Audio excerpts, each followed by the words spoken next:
कक्षा 12वीं की स्टूडेंट पढ़ ली। आपका यहाँ पर अर्थशास्त्र के लिए हम यहाँ पर रुकजनी परीक्षा के लिए IMP पेपर लेके आ चुके हैं।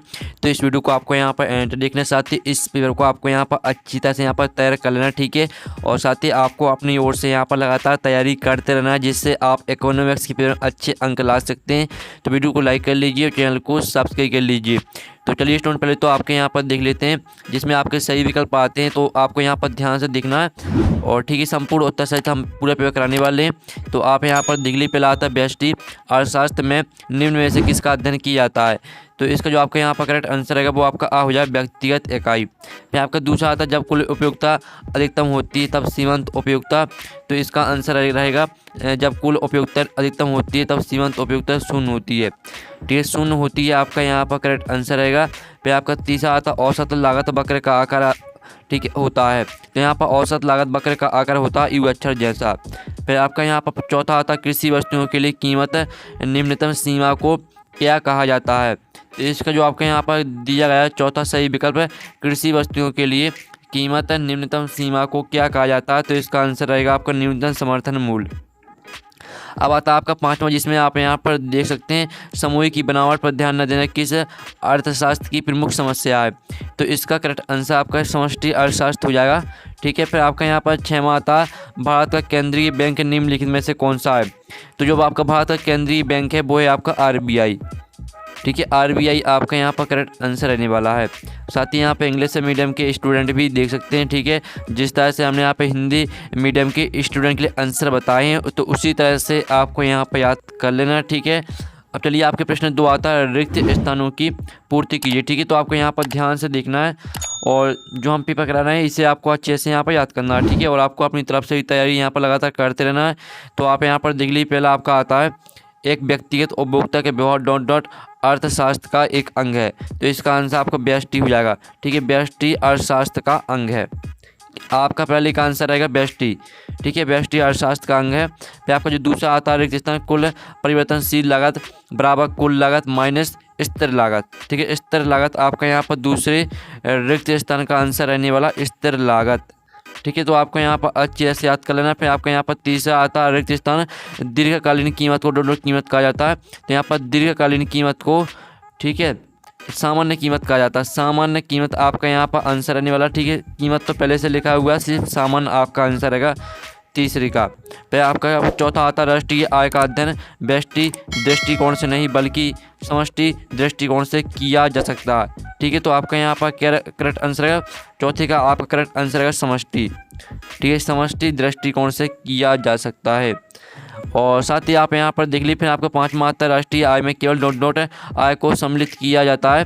तो इसका आंसर रहेगा आपका पांचवें का आंसर है अंतिम वस्तुओं और सेवाओं का मूल्य, ठीक है, राष्ट्रीय आय में केवल अंतिम वस्तुओं और सेवाओं का मूल्य आय को सम्मिलित किया जाता है।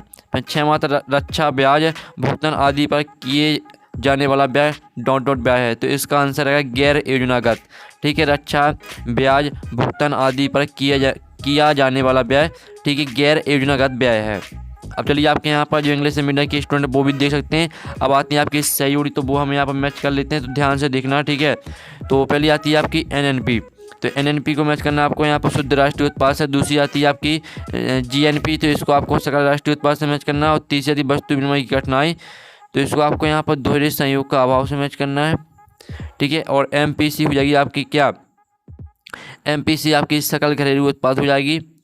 और जो आपके यहाँ पर दी केंद्रीय बैंक, तो केंद्रीय बैंक को आपको SBI से मैच करना है, सॉरी RBI से। और जो दूसरी आती जो छवीं आती है व्यावसायिक बैंक, तो इसको आपको SBI से मैच करना है। और मुद्रा का प्राथमिक कार्य को मैच करना है आपको विनिमय का माध्यम से, ठीक है। तो इस तरह से आपकी जो यहाँ पर सही जोड़ी वो आपकी मैच हो जाती है। आप स्क्रीनशॉट ले सकते हैं, ठीक है, और वीडियो को लाइक जरूर कर लीजिए। अब चलिए आपके यहाँ पर देख लेते हैं जो इंग्लिश मीडियम के स्टूडेंट है वो देख लीजिए। अब चलिए आपके यहाँ पर आते हैं सत्य असत्य का चयन करके लिखिए। तो पहला आपका आता है व्यष्टि अर्थशास्त्र में समूह का अध्ययन किया जाता है। तो पहला आपका असत्य रहने वाला है। फिर दूसरा आता है कीमत तथा मांग में हमेशा सीधा संबंध होता है, तो ये भी असत्य रहेगा। तीसरा आता है कुल उत्पादन को MP से प्रदर्शित किया जाता है, तो ये भी असत्य रहने वाला है। और चौथा आता है व्यक्तिगत इकाइयों का अध्ययन व्यष्टि अर्थशास्त्र में किया जाता है, तो ये आपका 7 रहने वाला है। फिर 5वां आता है उपभोग फलन अपूर्ण रोजगार साम्य की व्याख्या करता है, तो ये भी 7 रहेगा। और 6वां आता बैंक दर बढ़ने पर विदेशी विनिमय दर देश के पक्ष में हो जाती है, तो ये भी 7 रहने वाला है। तो इस तरह से आपके 7 भी कंप्लीट हो जाते हैं। तो आपने अच्छी तरह से यहाँ पर याद कर ली होंगे। और सभी लोग यहाँ पर वीडियो को लाइक कर लीजिए, ठीक है। और साथ ही आप यहाँ पर आते प्रश्न 5 एक से वाक्य में उत्तर आते हैं। तो पहला आपका जो यहाँ पर आता व्यष्टि अर्थशास्त्र का दूसरा नाम लिखिए, तो पहले का आंसर रहेगा आपका सूक्ष्म अर्थशास्त्र, ठीक है। जो व्यष्टि अर्थशास्त्र का दूसरा नाम है वो है आपका सूक्ष्म अर्थशास्त्र।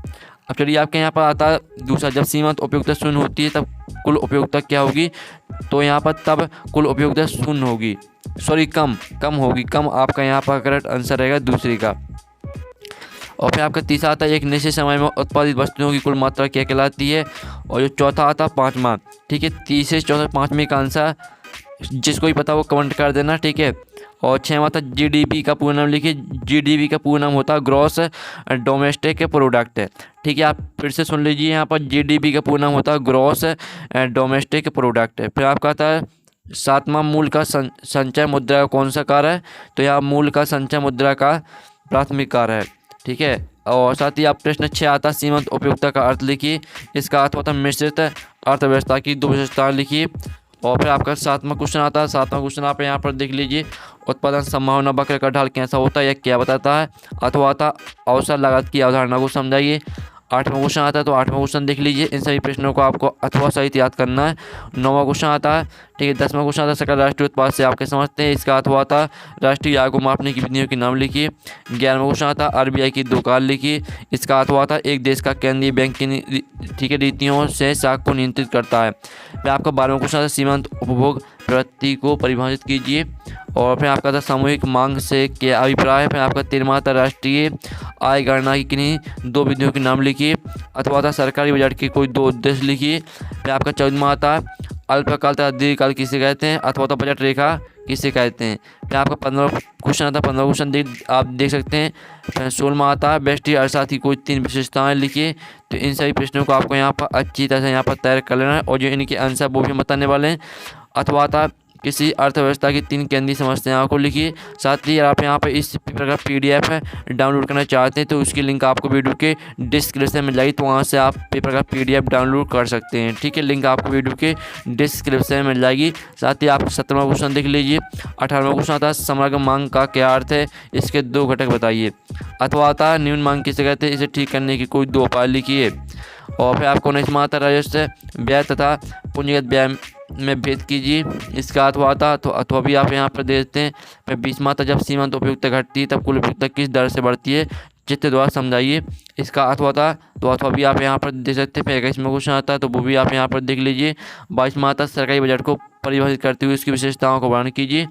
और इसका अथवा था जीडीपी से आप क्या समझते हैं, पुरानी कर व्यवस्था के मुकाबले इसकी श्रेणियाँ की व्याख्या कीजिए। 23वां क्वेश्चन आता है। 23वां क्वेश्चन देख लीजिए। तो फाइनली जो आपका यहाँ पर अर्थशास्त्र के पेपर को कंप्लीट करा दिया और हमने IMP पेपर कराया, ठीक है। तो इससे आपको यहाँ पर तैयार कर लेना है, और साथ ही आपको अपनी तरफ से यहाँ पर लगातार तैयारी करते रहना है। तो वीडियो को लाइक कर लीजिए, चैनल को सब्सक्राइब कर लीजिए। साथ ही आपको ये नेट और भी सब्जेक्ट की IMP पेपर चाहिए तो आप कमेंट करिए, हम आपको और भी सब्जेक्ट के IMP पेपर उपलब्ध करा देंगे। तो हम नेक्स्ट वीडियो में मिलते हैं। Thanks for watching.